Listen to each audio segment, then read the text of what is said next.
some 30 odd years. He has some wonderful stories to tell. Fabulous photographer, inventor and artist. We're very lucky to have a display of his work down at the Old Bridge Gallery. It'll be there for about 8 weeks.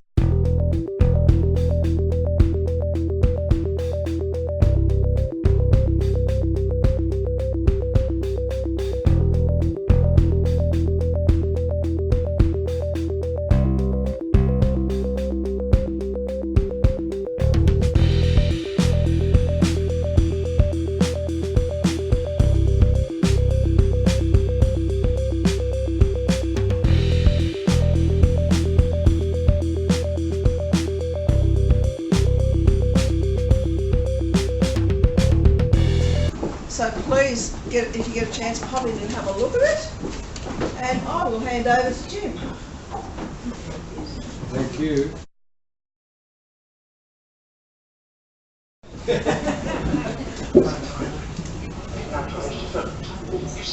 you wanted real drama, you'd have to go to Africa. Which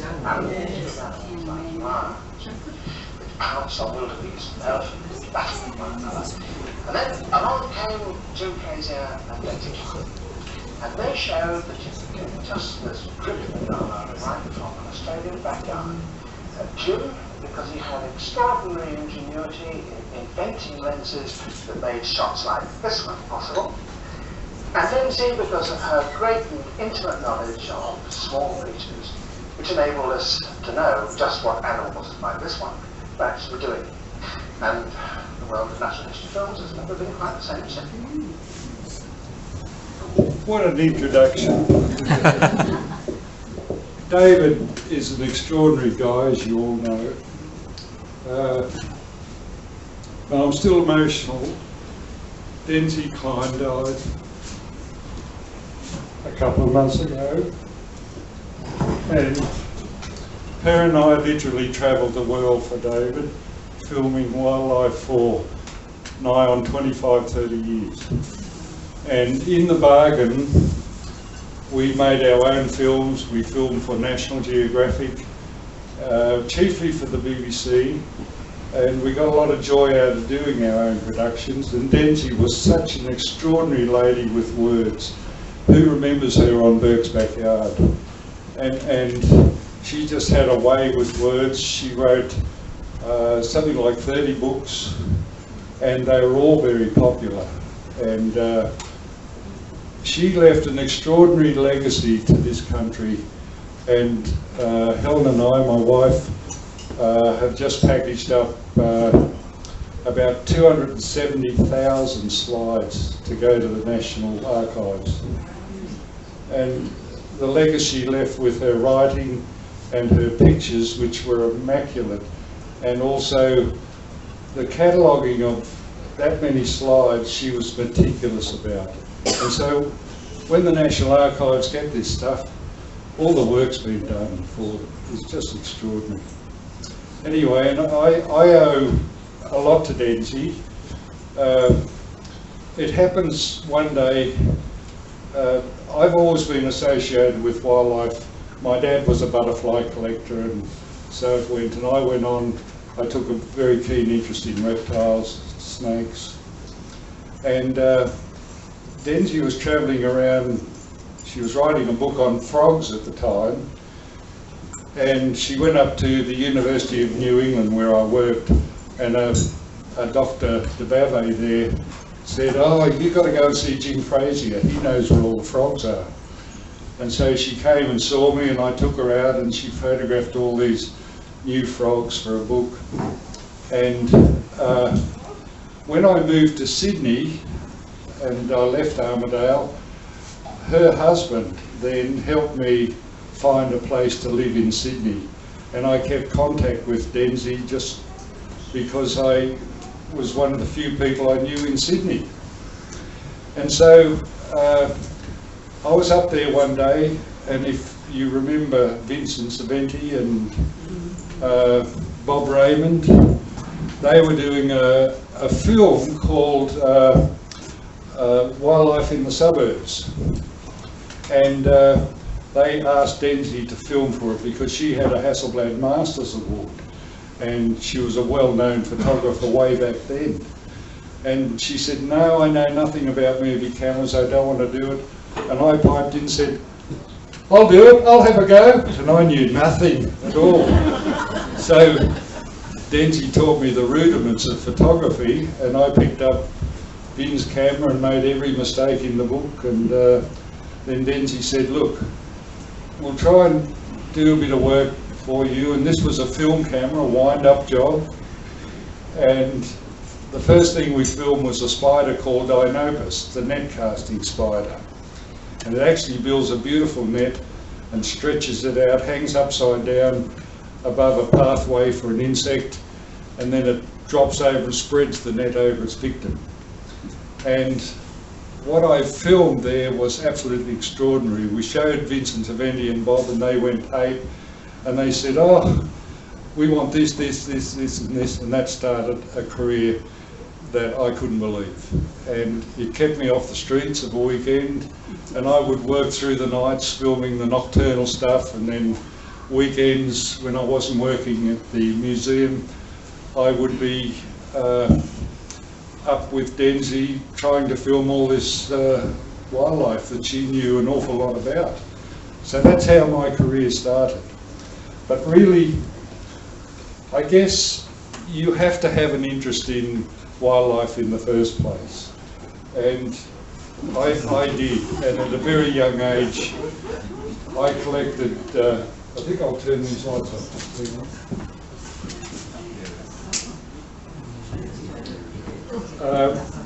I really did develop a keen interest in reptiles, and for many years I collected for Eric Worrell for his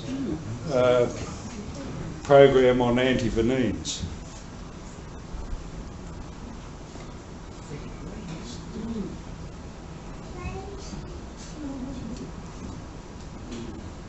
And now I got bitten with this one, and a doctor at the Armdale Hospital gave me an overdose of tiger snake antivenin that nearly killed me. The snake would have made me a little bit sore for a day or so, but this is a legless lizard eating a spider. And this is a young green tree snake, would you believe? A green python. Knobtail gecko.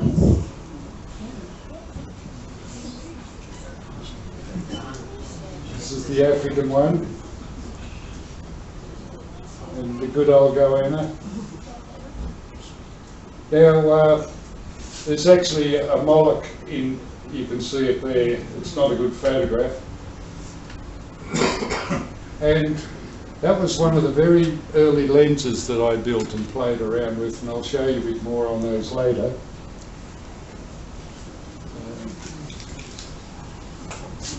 Mollusk. They're beautiful creatures, they really are, and they're so docile. They look angry, but they're not. And these are young ones. And these are on the, I love blue-tongued lizards. They're so quiet and they're so personable and they're not aggressive.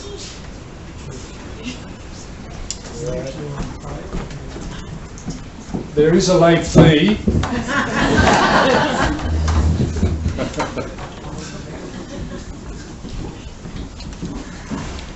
And geckos. I just love geckos. They have a character all of their own.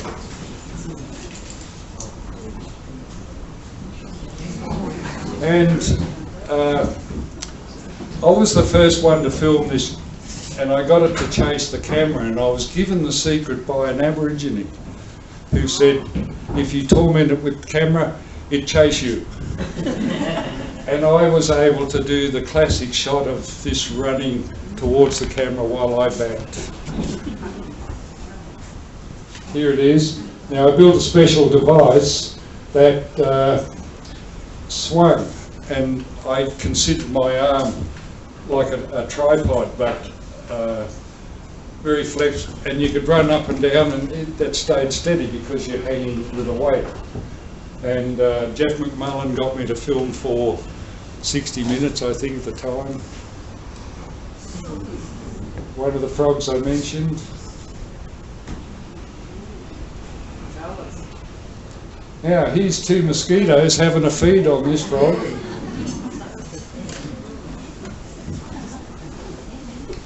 And this one's in the exhibition.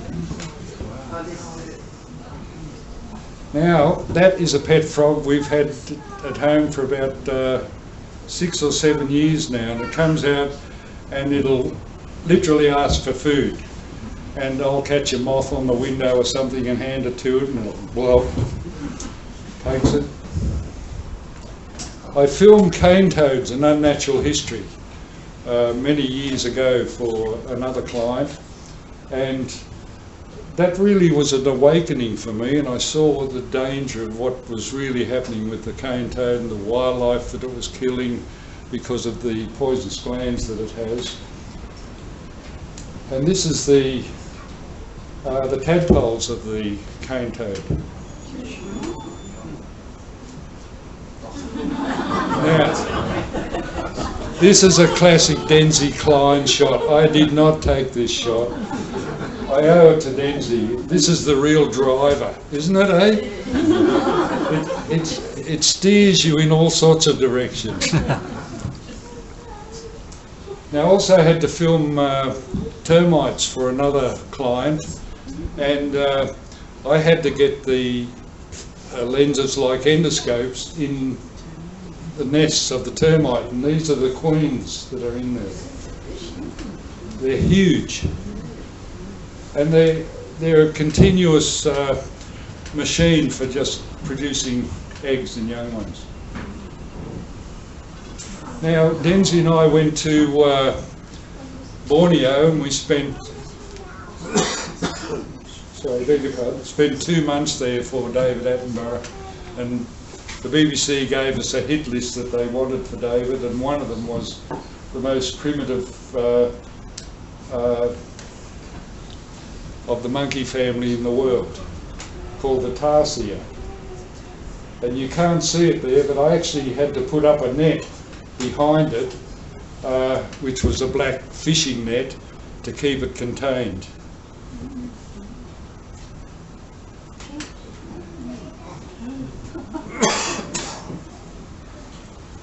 There's all sorts of characters out there that are just wonderful creatures when you look at them in close-up.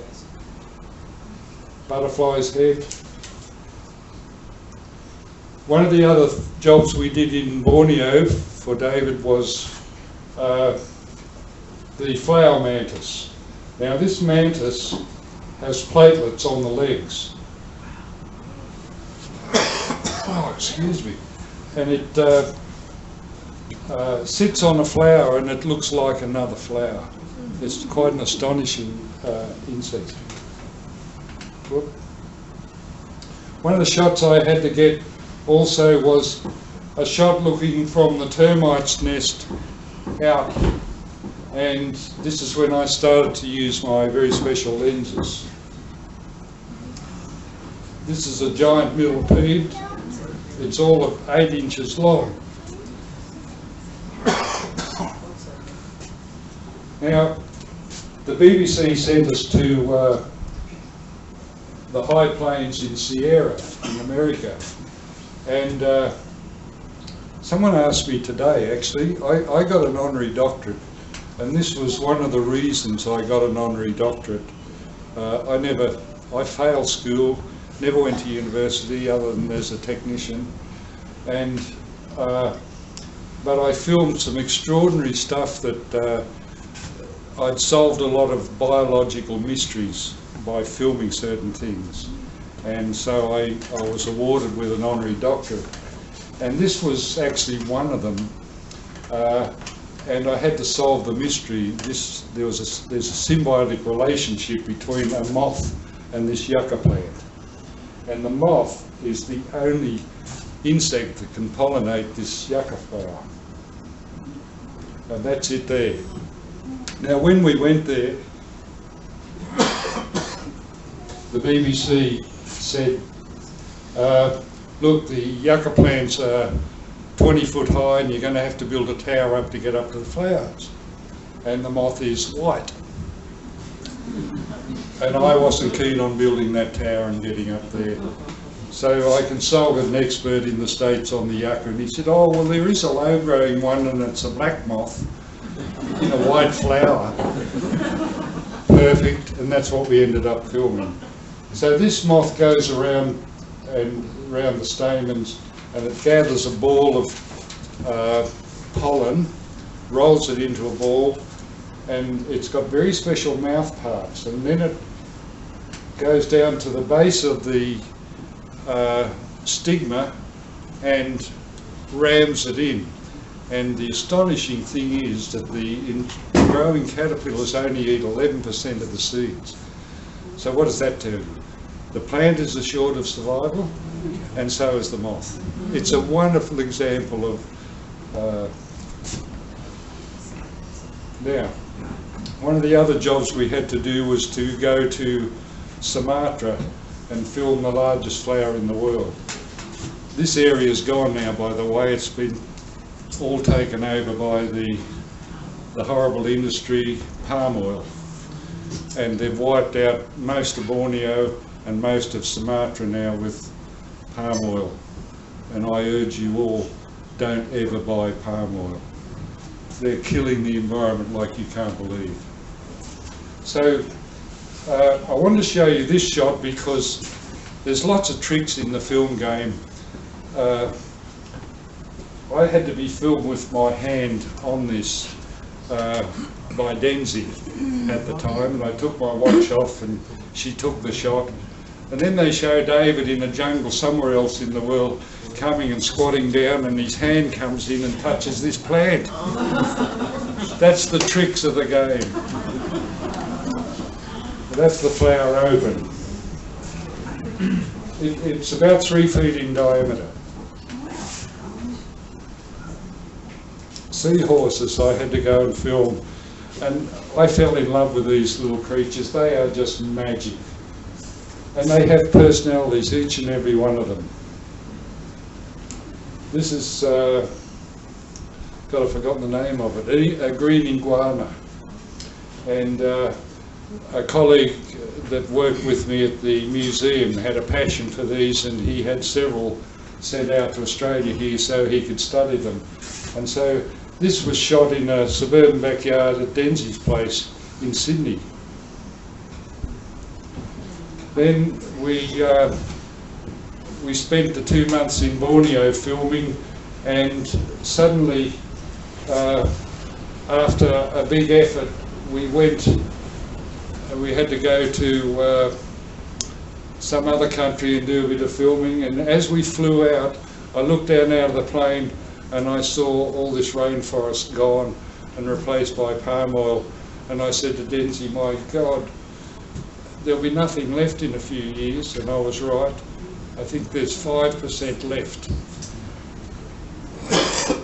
That things like the orangutan are trying to hang on to. Then another first was filming the birth of a marsupial mouse. This is a kawari, and I was given the task of getting this on film, and I managed to do it by setting it up on a glass plate and filming up, because we were told by a biologist that, oh, they sit up like a kangaroo and the little neonates come out and they crawl up into the pouch. And I thought, this is a bit strange, because I'd been talking to another friend of mine, and the lady who wrote a paper on this, or had a student write a paper, described it as like a kangaroo bird. We discovered that it wasn't like that at all. In fact, it cocks its tail up, and these little pink neonates come out and they go take a downhill journey into the pouch. And they're a little pink thing the size of a termite. And it's just extraordinary. There they are. and they're about 3 or 4 weeks old there. Now the only way I could film that, after being told a scientific lie as to how they were born, was to set the female up on a glass plate and film from underneath, because she didn't sit up like a kangaroo. She raised her rear up and just on the thing, so you had no choice.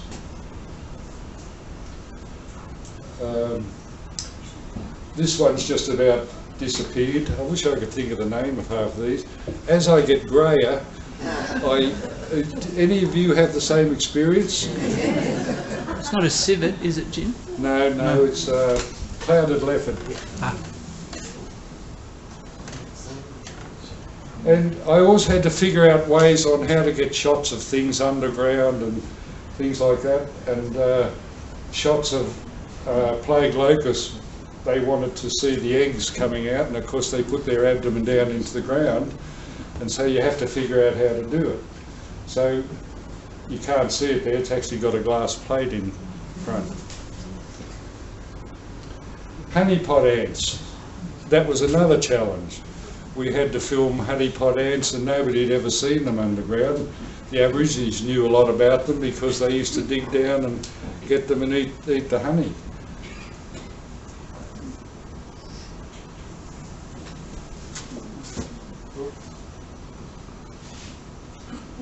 An aphid giving birth. Butterfly's egg, fly's eyes, damselflies and spiders. Now this is the eyes of the Dinopus I told you about early, the net casting spider. And it has vision like you can't believe. It sees in almost pitch dark. I'm the victim here. I had to, in order to get my finger in the right place in the vision and see the thing sucking my own blood. There it is in much bigger close-up. Now, one challenge I had was the rifle bird. An amazing bird. Anyone here familiar with rifle birds or up in Queensland? Yeah, we've got a couple of hands there. I sat in a hide for 2 months to get this thing mating. Now, we built a hide about 50 feet up in a tree, and he would sit on a stump in the rainforest, and the females would fly in, and they were very wary of the hide, believe it or not, and he got used to us, and so he'd display, and we felt sorry for him because the females would come in and take fright and fly off again, and he would go through his whole display motion 20 times a day and not get his rocks off. So then we had another huge experience. This is a crested hawk, and we were given a story where we were told that the hawks imitate frogs, the frogs respond, and then the hawk homes in on them, and that still hasn't been filmed. Anyway, we thought we'd have a go. So we were doing this for the BBC and David Attenborough at the time, and we noticed something else going on. And this is peering out of the hide at the nest. And this is 90 feet up. Now, there we are up there. And I tell you what, climbing rope ladders is damn hard work. It really is. It's no good getting 3/4 of the way up and running out of energy, let me tell you. Now, give you some idea. That's one of my tree climbers up the top there. This was another system we used, one that we could erect in a particular place. In this case, it was on a wedge-tailed eagle's nest. Then I developed all these different skills that came to the attention of various people, and Dr. Carl Wood, if anyone remembers him, was working on the in vitro fertilisation program, and I was invited to Melbourne to put it all on film. And that was an extraordinary experience. There are certain things that still make me quite emotional, which I'll talk about in a minute. But here I am filming cells under a microscope, and these cells are alive, and this is a human cell and male sperm flying around. And I actually got a shot of a sperm breaking through the membrane and fertilising the cell. And that is a chance in a million. Here is the development of the cell that I had to cover. And there I am filming in the process they have to implant the fertilised cell into the woman. And so that's actually Dr. Carl Wood behind there looking in. And I remember him saying, because they had to put an extra trocar in for me to film inside, and when he looked in his endoscope, he said, "Christ, that's nearly blinding in there. I've never seen so much light." And it was just one of those things. Anyway, I was handed, and this is where I get a little bit emotional, I was handed a Down syndrome baby taken from the woman and handed to me on a tray, and I had to film it and record it as if it was part of the main story of human development. And then, because of that, I had to film all sorts of other animals. In this case, this is a young crocodile. And I always prided myself in the fact that I could drill a hole in the egg and put in my endoscope or the right lens and film the activity, and then seal the egg back up again and put it back in the wild. And I was very conscious like that. I didn't. There it is at a later stage developing. And now that was the same one you saw to begin with. Now here's the man. Dave and I had quite a lot of discussions about a range of things, and that's when I started fiddling with optics, and I was telling David about it, and we've trialled a prototype on him, and this is actually in Dural in Denzie's backyard. He was visiting there and had his crew, and I rigged up this strange device, and I told David about it, and so they decided to do a sequence on it. And this was the kit of lenses that I built to film certain things. I had great difficulty getting my lenses on the ground, and in the film game you have to dig holes in the ground to get your cameras at a low angle. You have to fight with depth of field, and I did go and consult a CSIRO physicist. Told him, I said, I want to get more depth of field. And he said to me, "Forget it, mate, you can't." And he said something about the inverse square law of optics. And I went away and I thought, well, what the hell does he know? And I went away and fiddled, and I found a way eventually. It took a while and a lot of patience, but I got there. And then you see that at the top one has a right angle bend on. I could sit that on the ground, and it had great depth of field without digging the camera into the ground. And then the other lenses did different things, but basically all with the deep focus. And I built these in my own workshop. And I did pull thousands of lenses to get the individual bits of glass out and played around. No, that'll work, this one will, this one won't. And I've still got a box of lenses at home like that. And this was one of the first times that I used it on David, and we went up to Queensland, and this is the green tree ants up there. They bite like the hell. And David saw the results that I was getting with it, and he planned this whole sequence just to accommodate the lens and this sequence about the green tree ants up there. There's me filming the Moloch. And this is the sort of deep field that I would get. So this is my finger in the foreground and the trees and the house in the background.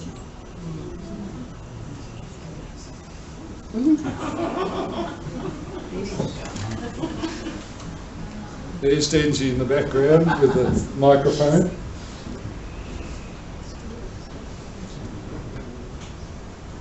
And Denzi and I established a company called Mantis Wildlife Films, and this is the team.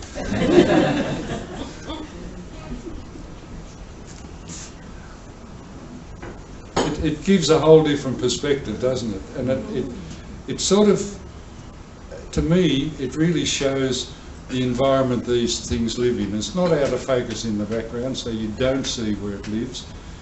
With these lenses, you see where it lives. And this is just a few examples of the lens.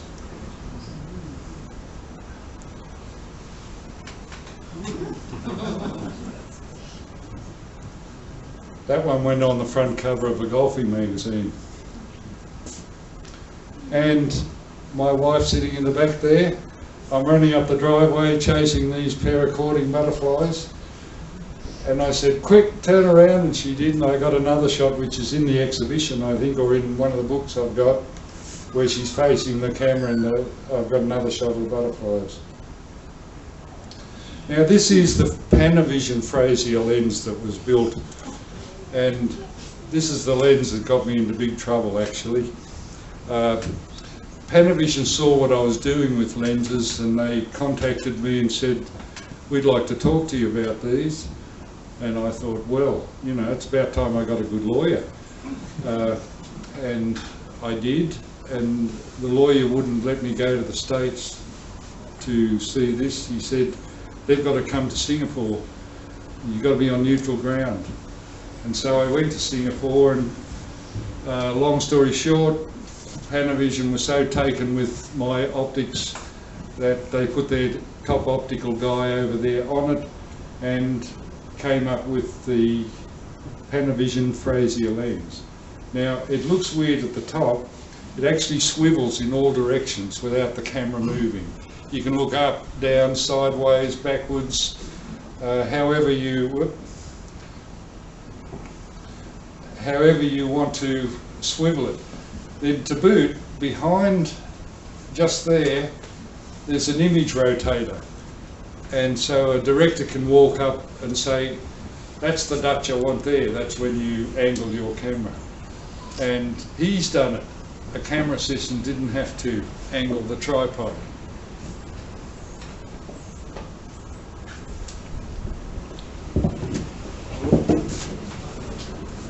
I might have sound on this, I'm not sure.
I used to have a lot of fun doing some of these things, and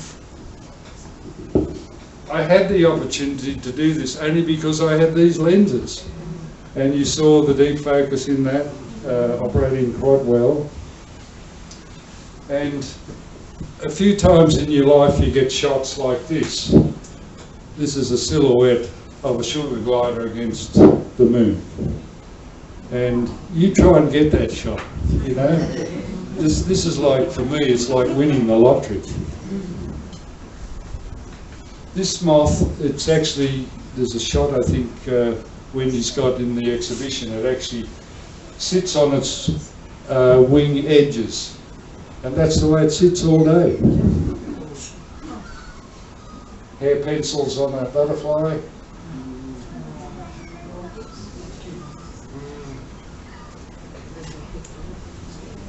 That one's called Risky Business. Filming an emerging caterpillar.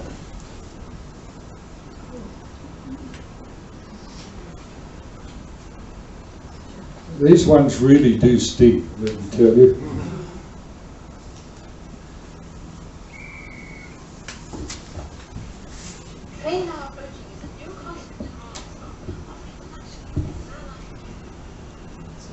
Oh, sorry about that.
Yeah, Benji said, back to the drawing board, I guess we all go off the rails sometimes, which is absolutely true.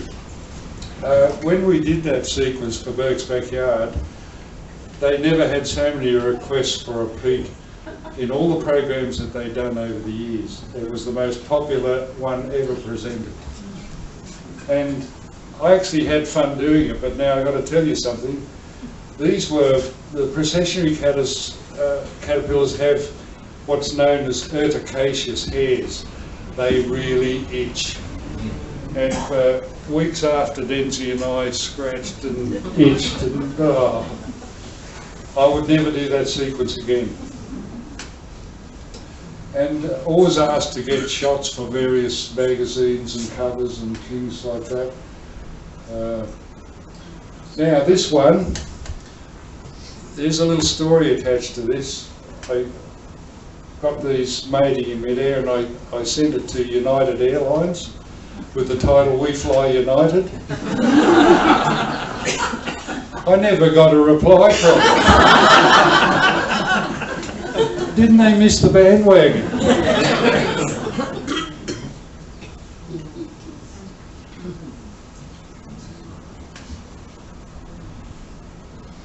Now, all the years I spent devising methodologies and different ways of doing things, every shot I ever saw of a butterfly was sitting on a flower.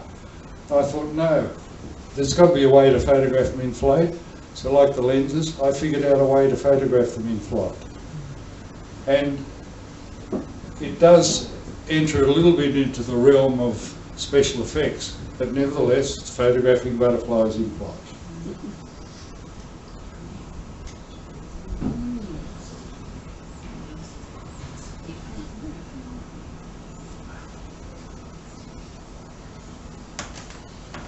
And this is one of the favourites. My wife picked the name for this and called it Ministry of Moths. Now, one little secret I'll tell you all, you budding photographers. You put them in the fridge for a little while, and once you cool them down, don't dare put them in the freezer, I'm saying the fridge. You cool them down and they become very inactive.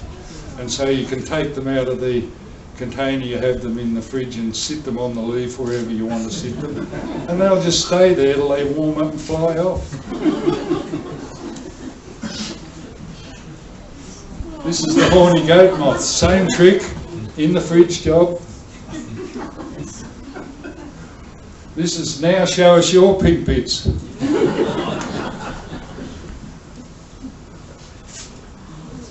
This is two moths.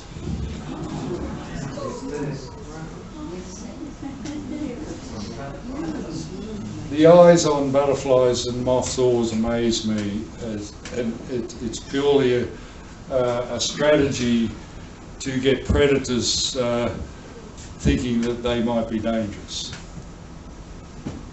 Butterfly scales.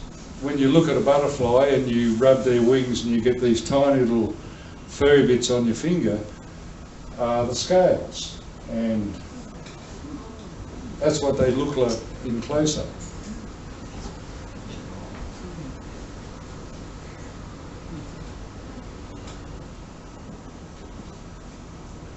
Now the crystals. Painting with crystals, and I wanted to put this shot in. I didn't bring it tonight, but all my crystal art is done on glass plates. And if you're familiar with a very simple thing like dissolving sugar in water, and you let the water evaporate, the sugar crystals reform, right? They dispersed into the water, but they have to coagulate again and come back as a crystal form. And so this is the same. Now I don't use water, I use certain solvents and other things, and certain crystals that perform fairly well in the solvent. And so the solvent dries out fairly quickly. It's more volatile than water is, and so the crystals start to form quite rapidly. Along the way, you can fiddle with it, and you can do all sorts of things to manipulate the crystals, and you work hand in hand with them, so you get them to develop in the way you want to do.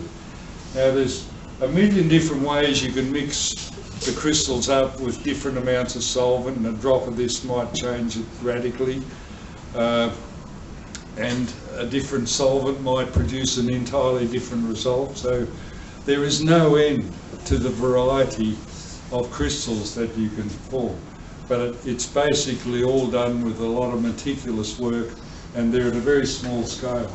Now this is called the mandrel, and they always start at a certain point of growing and branch out from that, and they have a lot of symmetry when they do that.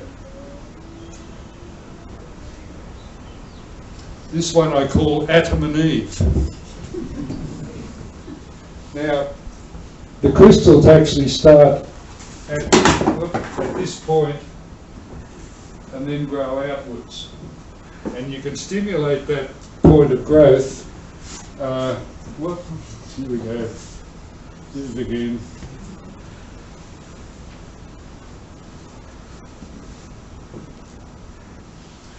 You stimulate that point of growth by touching it with a little wooden skewer, and what the wooden skewer does is take that last little bit of volatility out of the mix, and the crystal will actually be stimulated to grow there.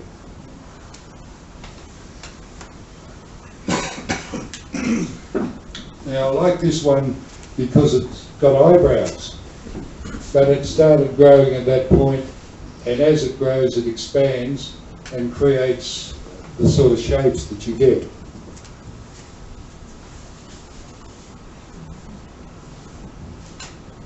And again, this is touching with a wooden skewer to get these star-like effects. And it is painstaking. I mean, you're looking at a tiny little area like this.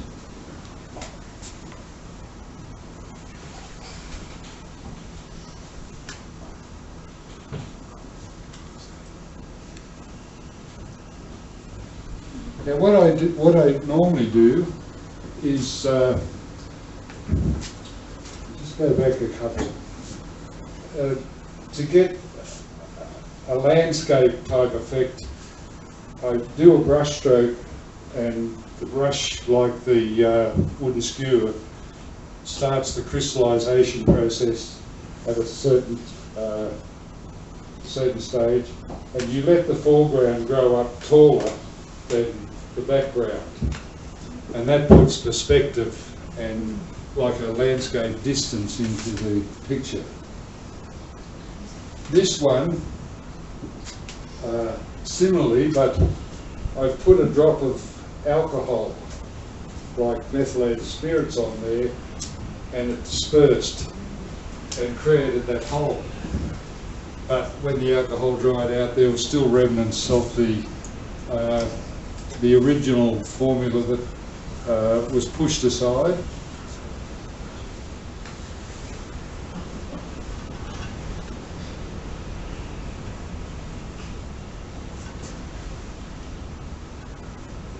Now, colouring, as they're silver white in colour, the crystals will only pick up light at 90 degrees to the angle of the light source.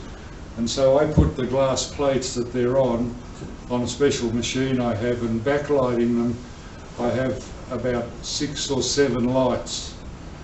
And on those lights I can change, and I have literally hundreds and hundreds of different filters in different colours, which used to be common in the film game, and I had a huge collection of them, so I could mix and match any colour and get any colour combination into the finished crystal form that I wanted. And so I can tell you here now, because of this only picking up light at 90 degrees the angle, I've got a yellow filter here. I've got a purple filter. Oh, I did it again.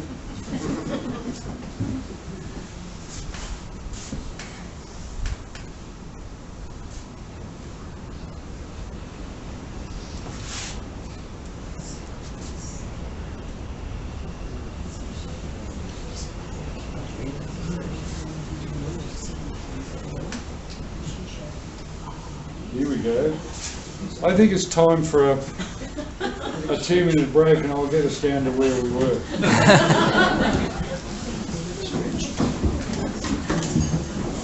And start thinking up the questions you're going to ask me.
What's your last name, Laura? Bellows. Ticket number 22 by Laura Bellows. And I got to sign it for her, I promise. Do not dare leave till I put my signature to it.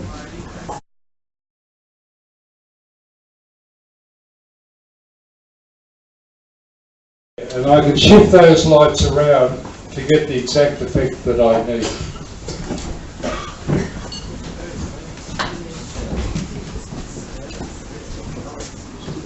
Now this one is one of my favourites. I call it the Walrus. And believe it or not, there's male and female. Aren't they delightful creatures? And I see them as creatures, you know, I'm drawn into this world. That this is my crystal art. It is fascinating.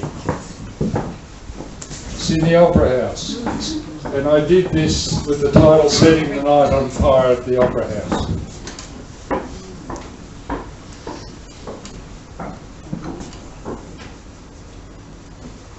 Now this particular one, there's, you'll see one up there. Hillary Clinton has a copy of this, and when I sent it to her, I wrote on it, she was going up for elections, and I put on it, Hillary, I hope this shows you the way through. She lost.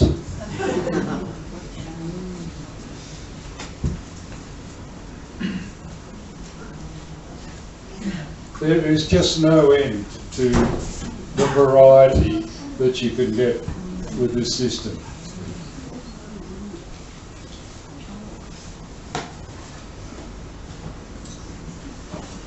And in Sydney, an office had some rather big prints of some of these.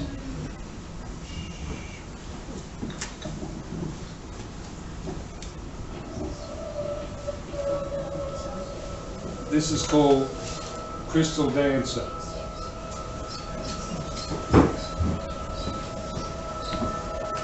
And the crystals were filmed in time-lapse here.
That was a trial film. We just wanted to play around with our knowledge of special effects and my knowledge of the crystal art. And Jamie Robertson came up with the idea that we do Crystal Dancer. And entirely a 5-minute experimental film that we shot at Film Australia. And it won quite a few awards actually.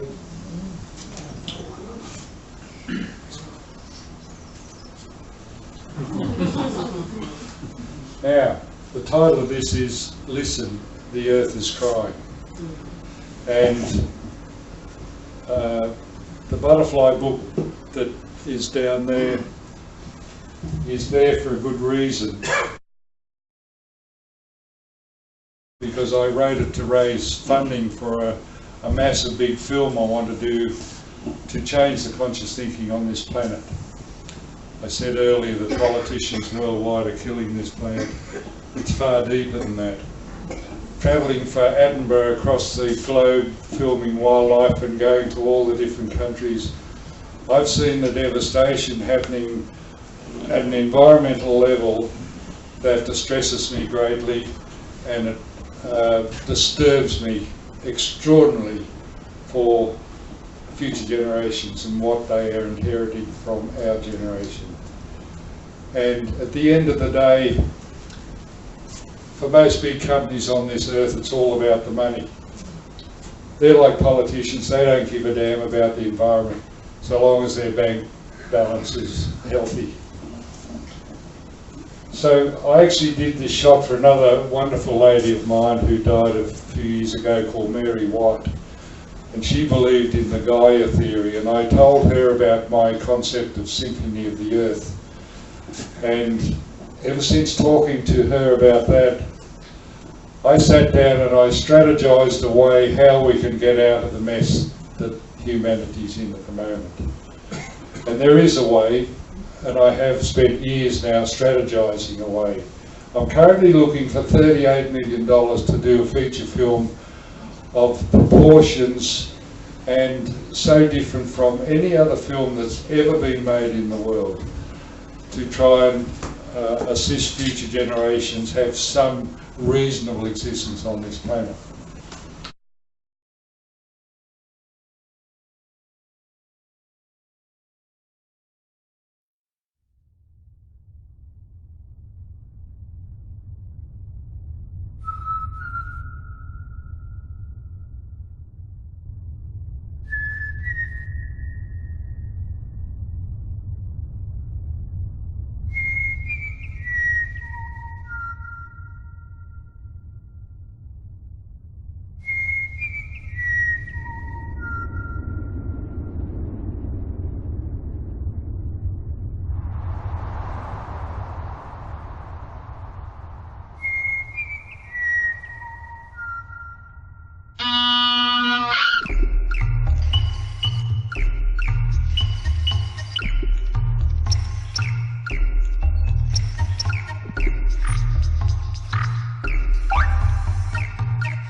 my knowledge of the film industry led me to believe that if you really want to put bums on seats in the theatre, you use the most popular people in the world who are celebrities, singers and musicians of the world, the highest profile ones. So I've got plans to put Oprah Winfrey in there and people of that calibre. And when you amass all these people in one big bang show, it will put bums on seats on a level like never before. Now I'm planning to do something else. I'm always a left field thinker, and having travelled the world also, I've heard animal sounds out there that sound like every instrument you've ever heard in the symphony orchestra. It's out there in the wild. I plan to send 35 to 40 of the world's best wildlife cameramen out there to film animals making sounds. It has to be visual. I will give it to my head musicians to compose all that music into music that we understand. But it will be all animal music. I've been in Borneo where I've heard a cicada like you can't believe, and it sounds just like a trumpet. And in fact, over there they call it the trumpeting cicada. I've got Jane Rudder interested to do the pied butcherbird. Are you familiar with the call of the pied butcherbird and how flute-like it is? Well, I'll be sending another cameraman around Australia filming all the regional calls. And what that does is it puts enough material in front of someone like Jane Rudder and my head musician to piece it all together. So she can do the counter melody and another flautist to do the second counter melody, along with the vision of the bird delivering all this music. And so being a left field thinker really pays off sometimes, because I had to strategize a way through the maze of conventional filmmaking and the way that we're subjected to a very standard approach. I'm keeping pretty close to my chest a lot of the secrets that will be revealed in this, but basically Morgan Freeman will be delivering the main message in the film along with Joanna Lumley. And so people of this calibre right through the film, animals right through the film. I'll be starting from outer space and coming in with an astronaut, and you will see behind the astronaut our planet, and he's saying, notice there's only one planet here, don't you think we should take good care of this one? And the movie starts. And so the messages in it are within the lyrics of song. I'm after 38 million to do this, and that's cheap about saving the world. It is very cheap. And if you want to help, you can buy one of my butterfly books, because I wrote that to help raise funding for this film project. And I hope that you get great pleasure out of it. And don't forget to bring it up and I'll sign it for you. I'll sign it for anyone. But my own grandchildren drove me to this point, and when I see kids about today and little children, I really fear for their future. We're killing this earth. We've already lost 53% of all plants and animals off this earth. And we're killing all environmental systems. Fukushima is spewing copious amounts of radioactive stuff into the sea now. I'm greatly disturbed by that, because it's killing the phytoplankton.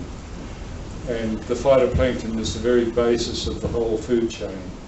And then at the other end you've got the shark fin industry. We're killing the sea, creatures in the sea, from the top to the bottom of the food chain. We all should be worried about that. We should have great concern. Deforestation worldwide is another massive thing that's happening on a scale, and you would not get this on mainstream media. We're all dumbed down by the system. The real truth is not being told to the people and the masses. And that's what I intend to do. Here endeth the lesson. Thank you all.